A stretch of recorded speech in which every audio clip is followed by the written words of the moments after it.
Understanding Safety Drills, a guide for English learners. Hello everyone. Today, we're going to explore a very important topic, safety drills. These are practices that can keep us safe in emergencies. Whether you're in a school, office, or public space, understanding this concept is crucial. Let's dive in. A safety drill is a practice session where people rehearse how to exit a building or area safely during an emergency like a fire, earthquake, or other threats.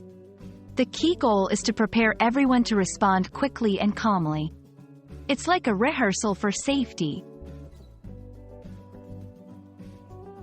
There are several types of safety drills, each tailored to different emergencies. For instance, fire drills. Practice evacuating a building in case of fire. Earthquake drills. Teach how to protect yourself during an earthquake. Lockdown drills. For threats like an intruder.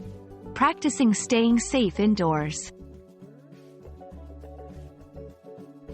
Safety drills are crucial because they prepare us for emergencies. Knowing what to do can save lives. Reduce panic. Familiarity with the procedure helps keep everyone calm. Highlight safety routes and equipment. Helps identify exits and tools like fire extinguishers. Here's what to do during a drill. 1. Pay attention to instructions, usually given by a teacher, leader, or automated system.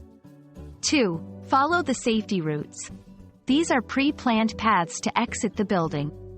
3. Stay calm and orderly. Avoid rushing or pushing.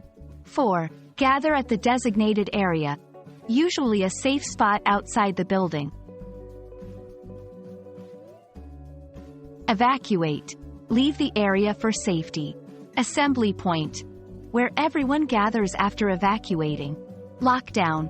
Restricting movement for safety. Fire extinguisher, a device to put out fires. I hope this video has made the concept of safety drills clearer for you. Remember, practicing safety can make a big difference in an emergency. Stay safe and keep learning.